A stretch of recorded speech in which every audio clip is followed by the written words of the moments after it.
আসসালামু আলাইকুম। আমি ইঞ্জিনিয়ার মোহাম্মদ রবিউল হোসেন চলে আসলাম আরও একটা নতুন ভিডিওতে। আজকে আমি আমাদের প্রজেক্টে একটা বড় ধরনের ভুল, যেটা আমরা আসলে অনেক সময় খেয়াল করি না, সিম্পল ভেবে রেখে দিই।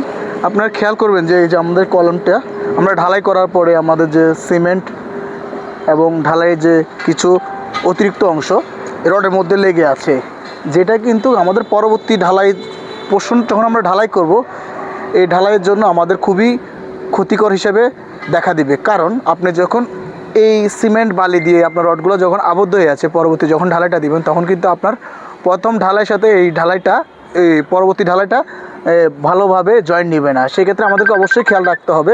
কনস্ট্রাকশন কাজে যখন আমরা কাস্টিং করবো অর্থাৎ ঢালাই করার পরবর্তী মুহূর্তেই তাৎক্ষণিক চেষ্টা করব আমরা ওয়্যার ব্রাশ, অর্থাৎ আপনার তারের কিছু ব্রাশ থাকে, একটা লেবার আপনি শুধু রাখবেন, শুধু এই ধরনের রড থেকে যেন আপনার এই দেওয়া অতিরিক্ত যে ঢালাইটা আছে ওগুলো যেন পরিষ্কার করে ফেলে।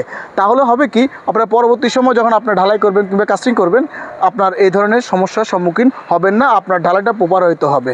এদিকে অবশ্যই খেয়াল রাখা উচিত। ধন্যবাদ। আসসালামু আলাইকুম।